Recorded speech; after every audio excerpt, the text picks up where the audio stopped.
Hello and welcome back to the channel, everybody. My name is Dark Sage Walker, and we are going to try to clean up that mess that we made with the last run. Namely, the I lost really early and it felt really embarrassing mess.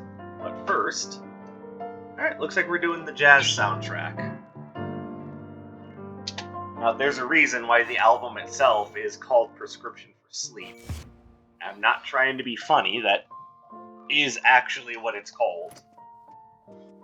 So if you have any cognitive dissonance about me making fun of it, just know that that is the name of this album.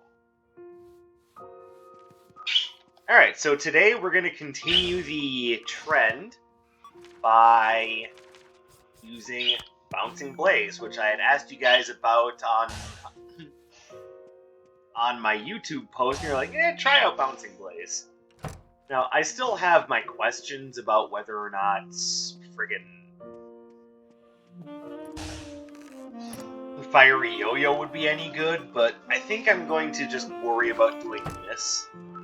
I don't necessarily want to add on too much when I've already decided for myself it's probably not worth it. And we're going to do the Merchant's Cart start. As far as our dash, Thunderline is probably our best option. And here,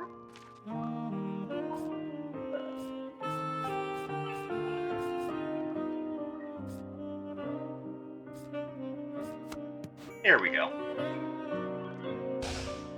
So we've got a decent amount of electricity going on today, but otherwise, nothing out of the ordinary. Now, what I'm hoping is that we get a decent damage add-on with Magnetic Follow-Up and Bouncing Blaze, or at the very least, we have a little bit of additional control over the horns. I'm not 100% sure how I'll feel about using it against bosses. The only way to know that for certain is to test it out. Pardon me. As per usual, we're going to try to use Retro Floor Plan throughout it, because we are looking at the combative applications of this combo.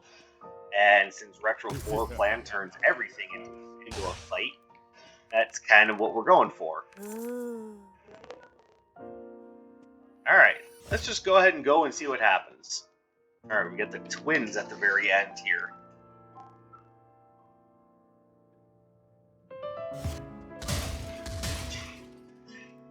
Alright, so how do I think this is going to work?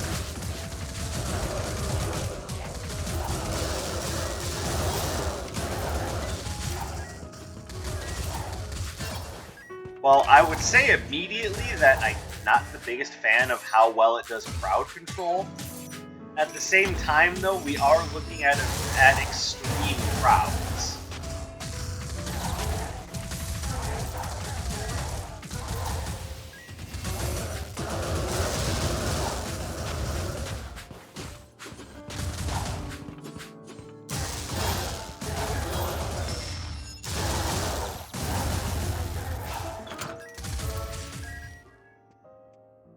But the other thing to point out is that Bouncing Blaze in and of itself is also not necessarily great in situations until you get it upgraded. So here's hoping that Iris gives us the upgrade early.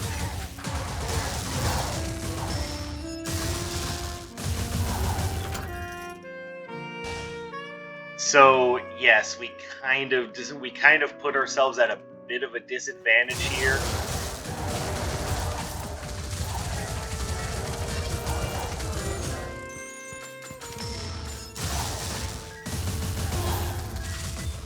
By choosing a lot of things that will do well in single targets, but not necessarily picking up a lot of stuff that's good for crowd.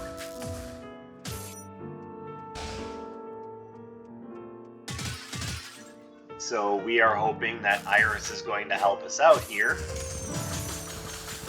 But we know how that usually goes. You know how temperamental Iris is.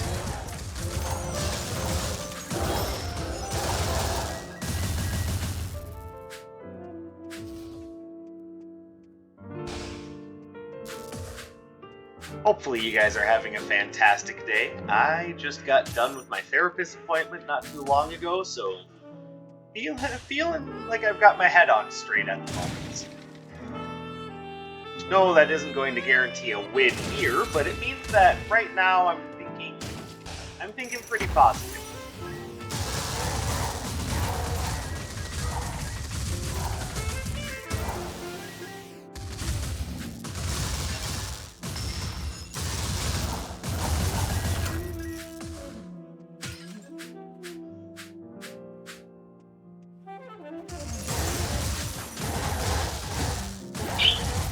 That's right, birds.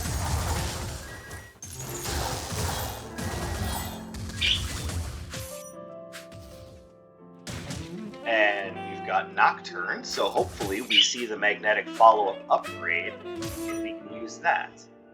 Fortunately, no go on that. But we have the upgrade for that, and that's already pretty fantastic. Alright, the rest of this isn't so great, and I am thinking Lightning Aspect will come at a later time.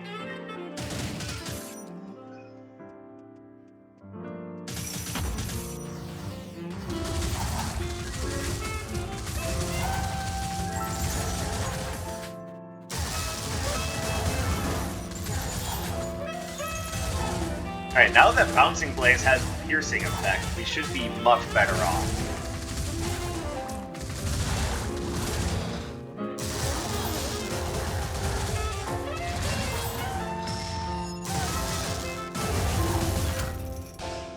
That having been said, it looks like magnetic follow-up isn't helping at all that much. Which, you know, we'll just call it like it is. That was, you know, something that we probably saw coming a mile away.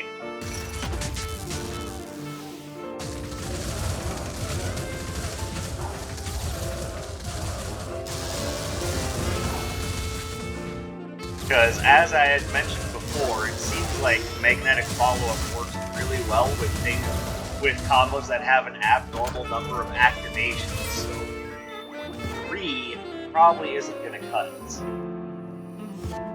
Now you may now find yourself asking, okay, but Dark Sage, why are you using Bouncing Blaze knowing that it only has a combo with 3? That's a good question.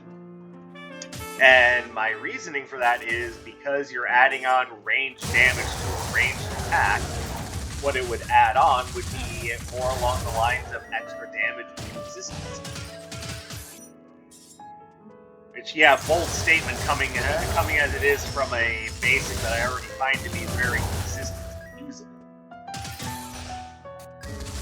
But I wanted to try it to see if there was anything I could glean from it.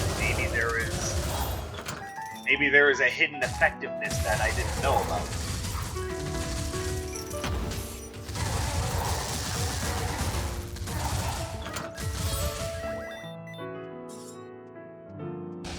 So what I will say is that, yeah, the extra damage is kind of nice. It does generally add on between 4 to 8 damage per fireball, which, because of these small numbers present in Wizard of Legend, is nothing to sneeze at.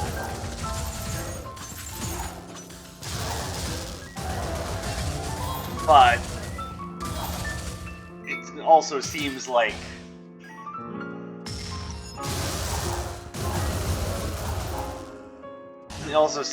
what it adds on also isn't exactly breaking the bank or anything.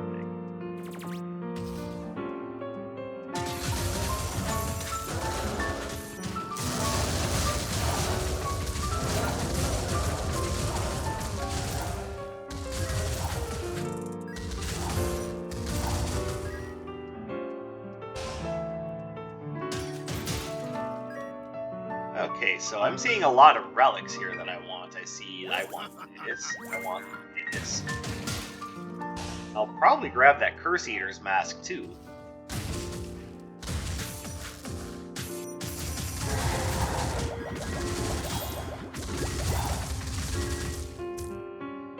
Alright, Alright, I don't think I necessarily want that, but I could use it potentially.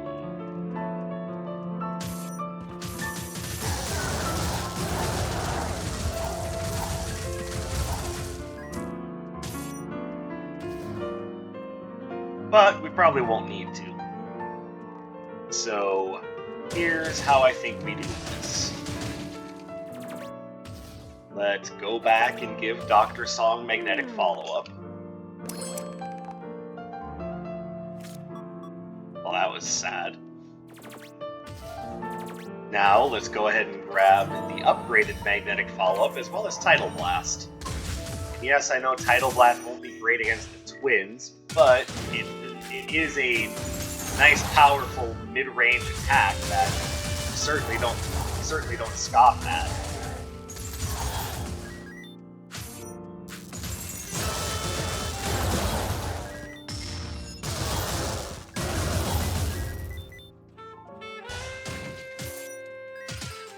It's got a big area of effect. It creates a shield around you. Like, there's really no reason not to like that. And then we'll go ahead and grab that because Lord knows we're going to be seeing more cursed relics in this run. At least I hope we do.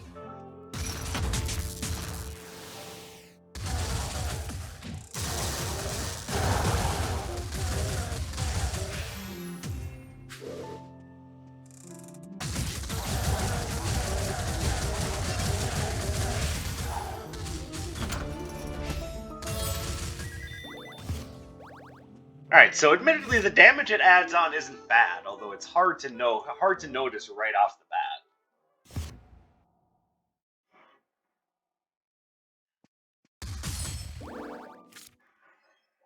bat. It's also worth pointing out that we have a lot of extra damage ups at the moment, so that may also be playing a factor.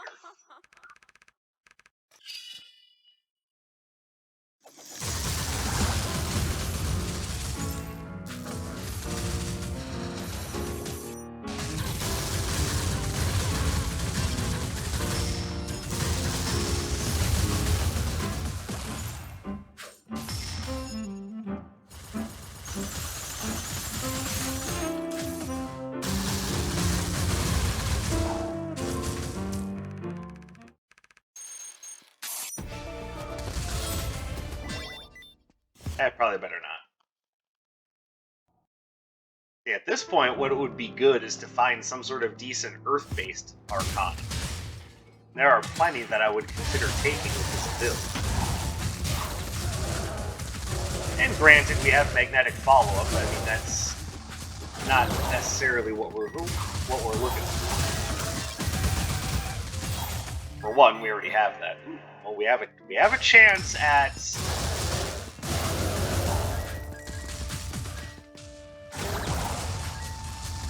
I have a chance at the Vampire's outfits. Like, I don't know if I'm just gonna pick it up just because. But, we have a shot at it.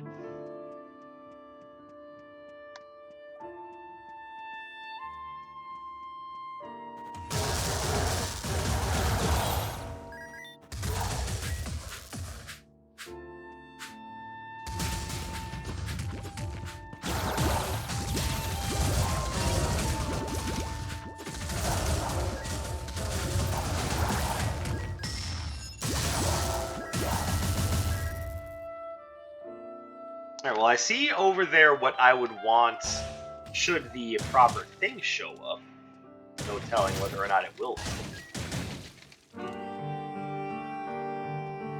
I see Flame Fusion. It may not be Earth Elemental, but you know what? It's not bad.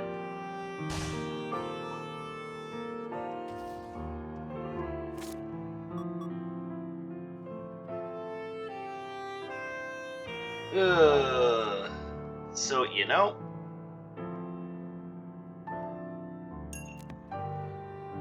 And I'm sorry, but that's one of the worst relics that Dr. Song can give you.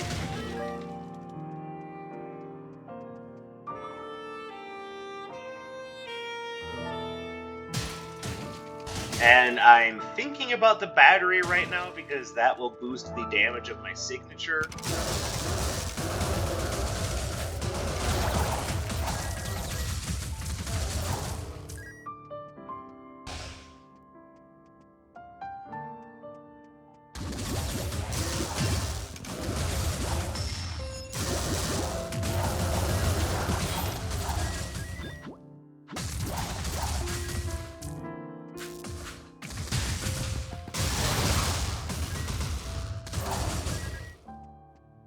So insofar, my thoughts are that it's functional. It feels kind of like it should.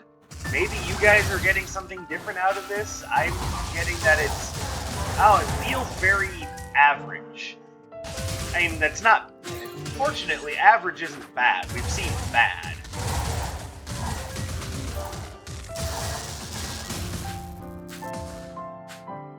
But is this, like, ridiculously good?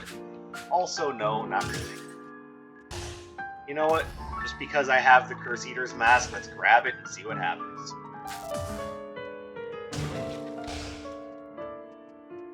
The worst that can happen is I fail this run due to my own hubris. And you know what? I would fully deserve it at that point. Let's grab that, and we'll grab Flame Fusion as well.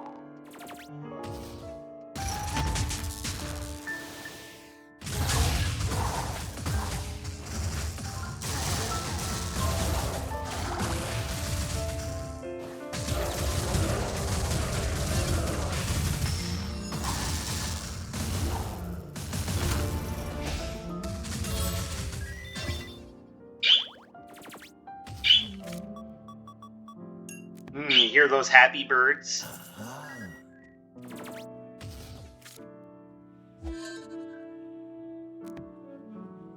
Yeah, that'll work.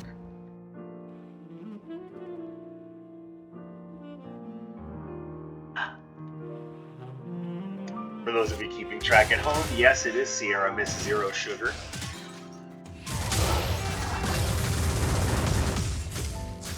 Well, that was awful.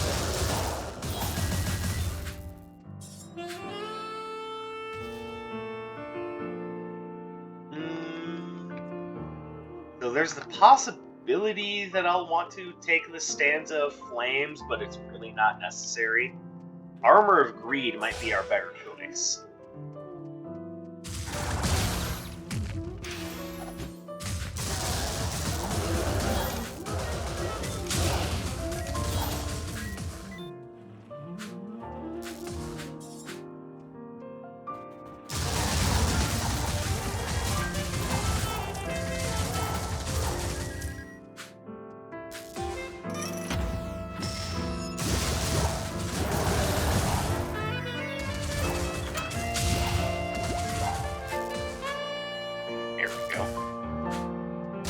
Oh, lovely, a dead end. Perfect. Really showing off those navigational skills of mine, huh?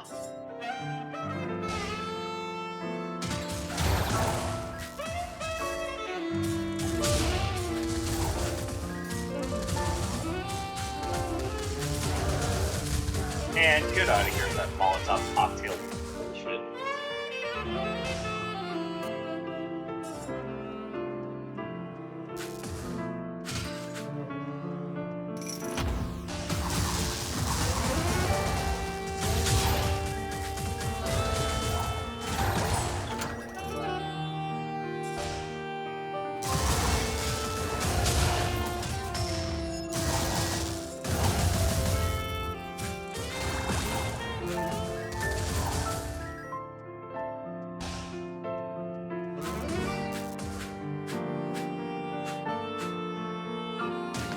Alright, so right now, my thought on this is it's not a bad combo, but I still think you can get more out of having twin turbines there instead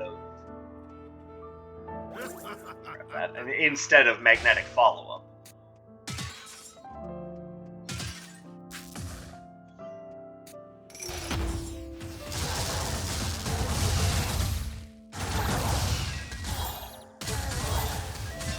And it's not just twin turbines that you get more out of, that was just the first example that came to mind.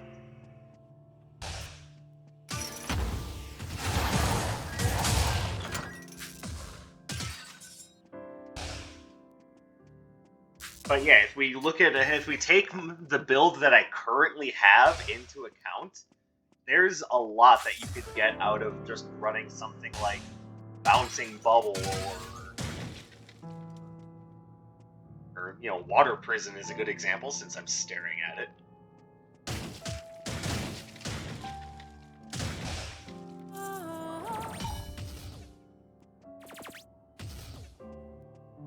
There we go. This will add on a little bit more to the Curse Eater's mask, which was the whole point.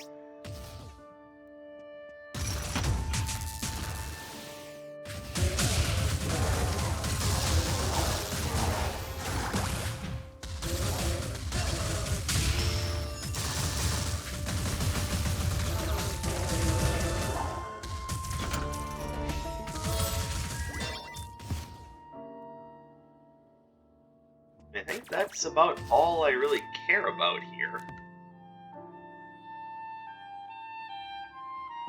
The water bottle isn't bad, but it's really only working for 1 arcana, which is unlike the battery, which is working for 2.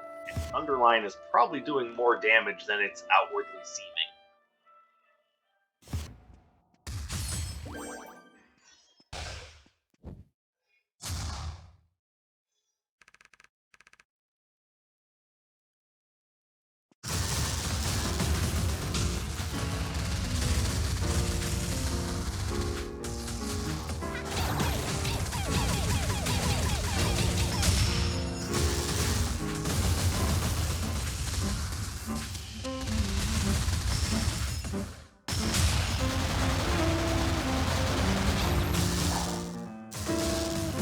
Not bad. But how much of that was because of magnetic follow-up, and how much was because I've just got a good build?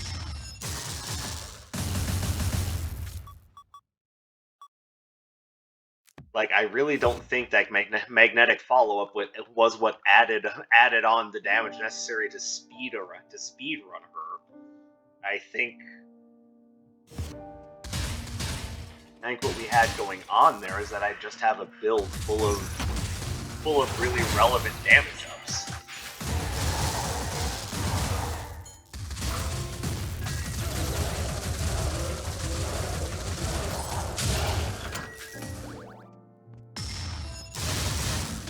We've also taken our build with essentially 1 arcana shift from being bad against crowds to being really good against crowds. So that is much, again, all of these are good things. Honestly, Cecil, it's a good thing, trust me, buddy.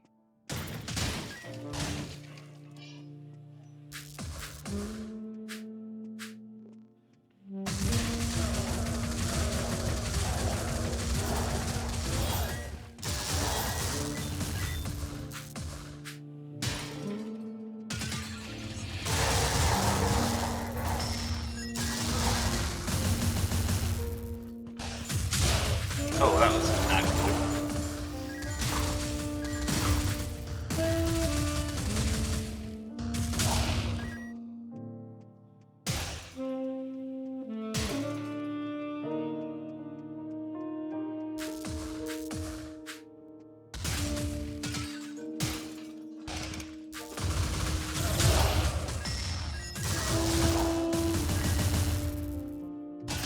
No, I stand by what I've been saying so far with magnetic follow-up, which is that the ones that it's gotten the most out of so far have been Aqua Arc, because it just adds on just that extra little bit of damage and control to the spell for it to be worthwhile. And Stone Shot, because it's basically just turning Stone Shot into Mega Stone Shot.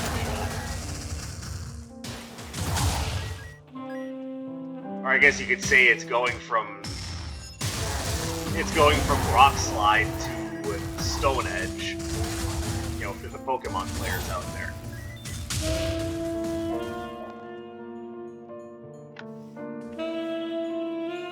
More than likely, the sword is the right option.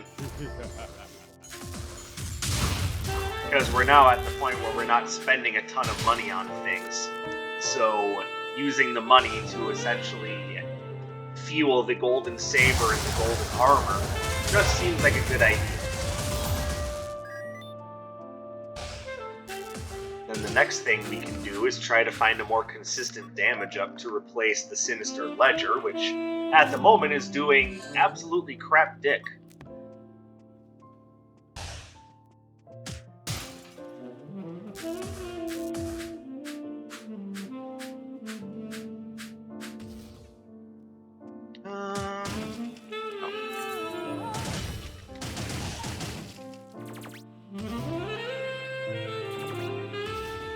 So let's look around and see if we have anything here that would really be helpful in its place.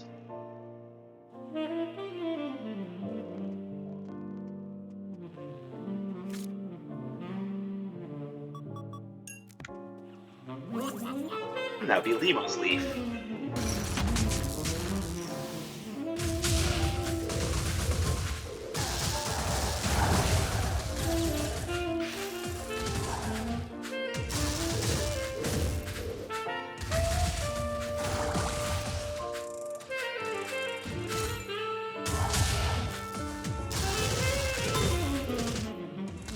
Well, that was god-awful.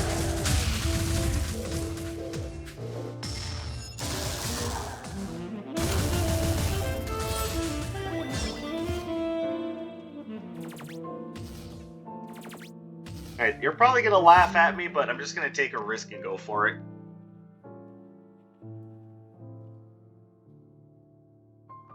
So far, we've been making it work for the entirety of the run, so just running into one bad mini-boss, I don't think is enough to completely alter plans.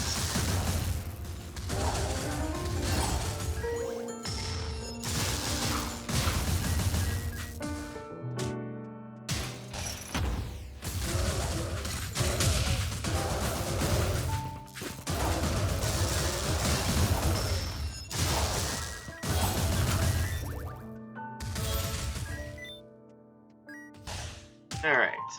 Frost fan.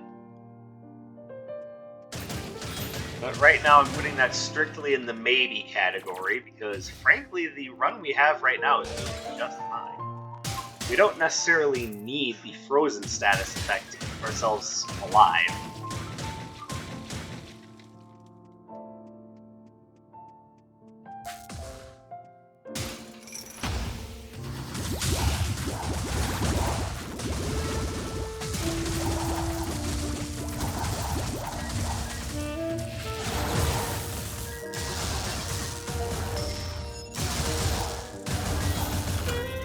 On the other hand, everything else, well, I guess not on the other hand, but yeah, everything else is working out quite nicely. Alright, so this is, of course, a little iffy, but I think we can take that, although I'd rather wear the other gaudy gold headgear, though. Just saying, I think it looks a little bit better on me.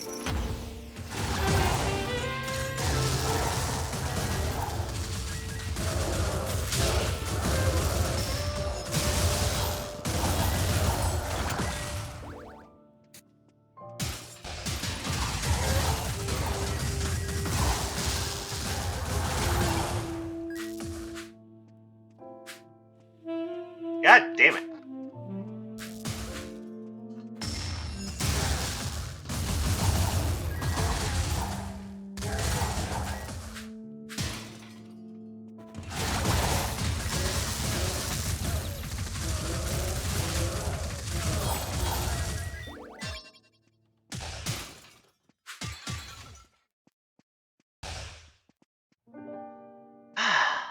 Sorry, I had to clear my nose there a little bit.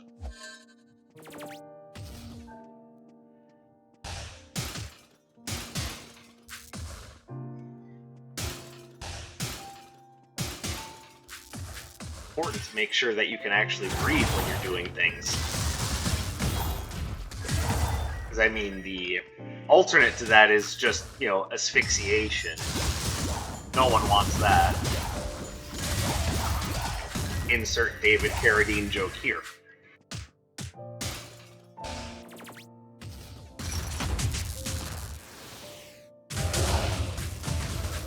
And by the way, if you don't get it, trust me, there's a reason why I brought up David Carradine in the context of asphyxiation.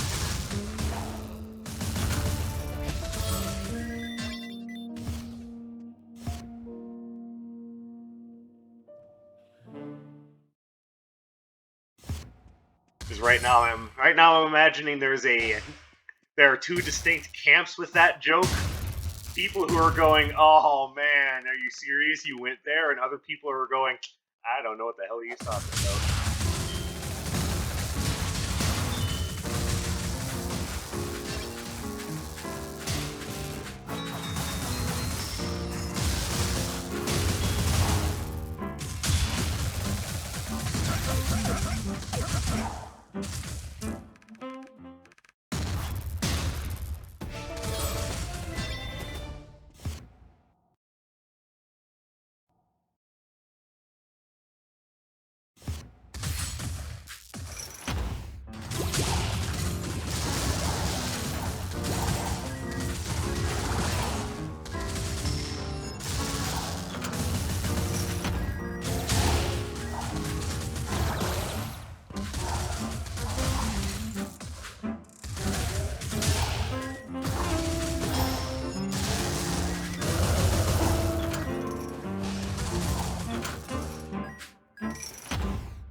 So, at the end of the run here, let me say this: do I think it's do I think what was more or less the cause of a good run was its magnetic follow-up, or was it just the build itself? Well, I would argue to say that we wouldn't have gotten as far with making a build if we didn't have something that at least kind of. So whereas it might not be like, like absolute ridiculousness, I would say it's definitely good enough to warrant trying once just to see what you think of it. So I would warrant this as very much middle of the road. So, like, this is the absolute middle of the B tier, if you ask me.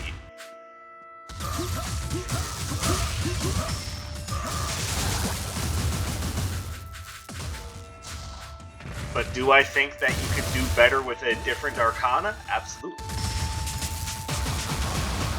Like, the overall damage that you get from running magnetic follow-up can probably be outshined by a lot of different things.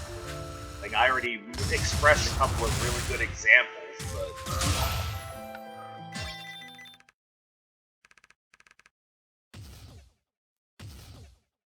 I'm sure there are plenty of others out there. So, my rating for Bouncing Blaze plus Magnetic Follow-Up is serviceable. It gets the job done. That's about all I have to say about that, honestly. On the other hand, we've got two coming up that I think will make really good use of magnetic follow-up and how it works. And so far, we've had either a bunch of average to underwhelming to a couple that have been just plain bad. But the next two should make good use of magnetic follow-up, and I look forward to sharing it with you. So thank you guys very much for watching. I hope that magnetic follow-up is everything that you thought it was. If you thought it was underwhelming, you're probably right. But these next two should help understand why magnetic follow-up even exists. So when we come back next time, I will see you with Spark Contact. So thank you very much. You guys take care of yourselves. My name is Dark Sage Walker, and I will be